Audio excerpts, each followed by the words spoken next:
This is Heavenscape, Year 1, the Strathmore Chronicles, brought to you by Saturday Night Gaming. The Strathmore Chronicles, written by Tony Stevens and Jessica Stevens, narrated by Tony Stevens.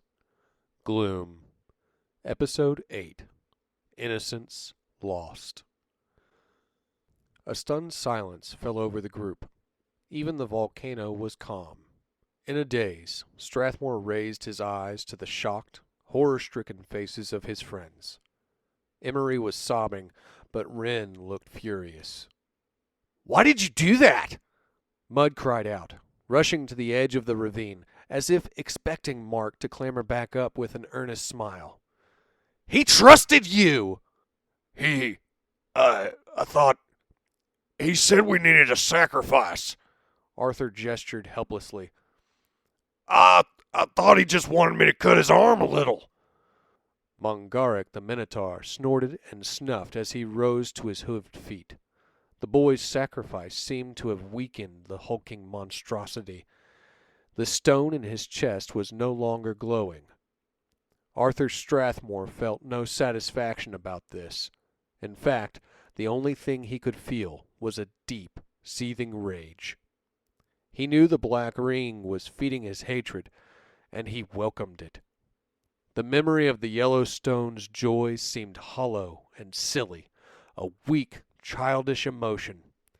This anger was powerful, intoxicating. He wanted vengeance.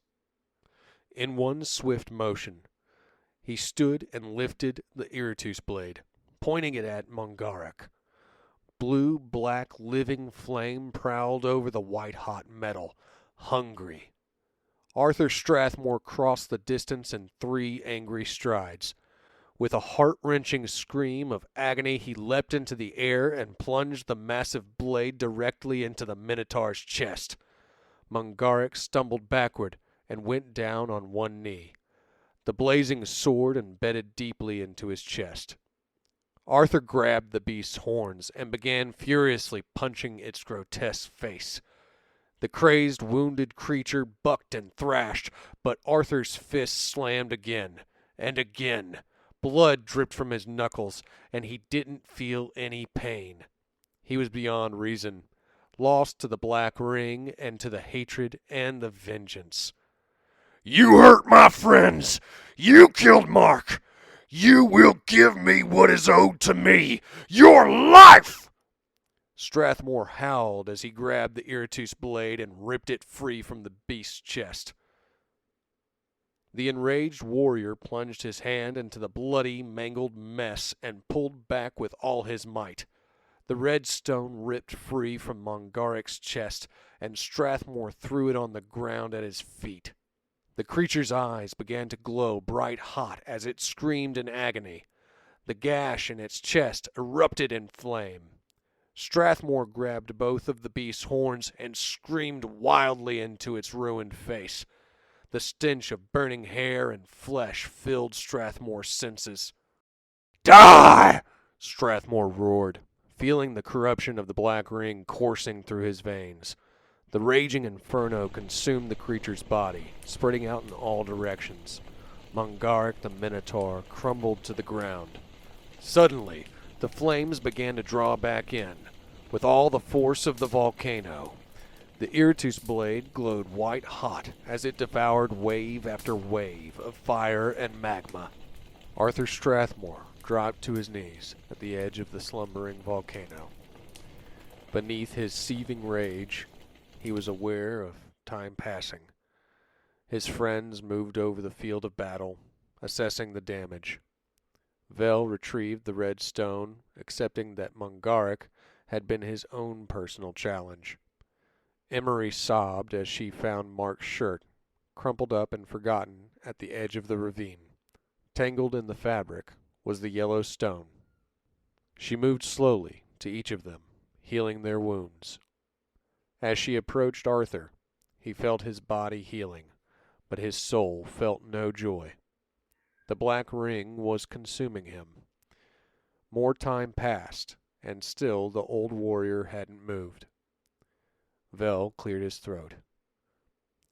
Arthur, the boy is gone. We must leave this place. His voice was quiet and full of sorrow. Strathmore rose slowly, his fist tight around his massive sword. He wanted to scream. He wanted to fight something, to punch something. He swallowed his rage, a tight, seething ball within his chest. With deliberation, he sheathed the Iratus blade on his back and nodded. Let's go. The red stone of Mungarak the Minotaur blazed with a blinding light.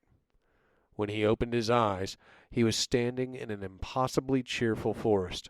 Lush green ferns covered the forest floor, and the largest trees Strathmore had ever seen stretched up into the flourishing canopy above. Birds were chirping happily, and the sun was filtering through the leaves, dappling the ferns in golden light. Despite her tears for Mark, Emery was glowing. She was clearly at home here among the towering trees and soothing warmth of the sun.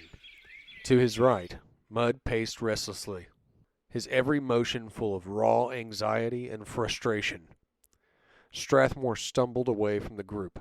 His mind was reeling, and he felt his rage growing as he struggled to process the abrupt and surreal change. Mark was gone.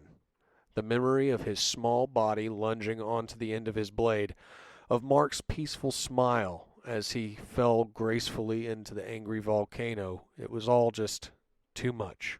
Arthur blamed himself. The boy was his responsibility. He had looked to Strathmore in admiration, for protection. It was his fault. He sat down hard on a fallen log, his head heavy in his hands. Tilk padded slowly across the forest floor. The wolf whimpered and licked Arthur Strathmore's hands before sniffing a tight circle 3 times and laying down at the old warrior's feet. Robert Gray spoke from Strathmore's side. He hadn't heard the shapeshifter's approach. Part of him recognized that he was in a dangerous state of mind right now, unable to think clearly or defend himself. He noted this with detachment, overwhelmed by his guilt. We all know this was not your fault. This isn't the path you would have chosen. Arthur Strathmore looked at the changeling and said nothing. Enough of this! Mud shouted. Mark is gone, and it's his fault! He moved quickly, crossing the distance between himself and Strathmore in a few strides. You all stand around showing empathy for a killer, and I'm sick of it! Strathmore turned slowly, raising his eyebrow at the enraged man. The forest had fallen silent. The sun still dappled the ground, but it was as if even the wildlife was waiting to see what would happen. Mud pointed his finger furiously at Strathmore.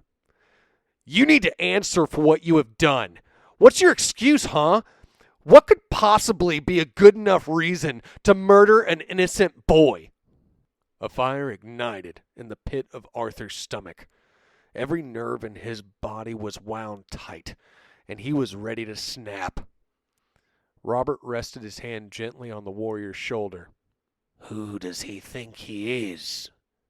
Doesn't he understand how much you've done to get us here in one piece? Can he even comprehend the weight that the ring places upon you? Strathmore growled and rushed at his accuser. I did not try to kill the boy.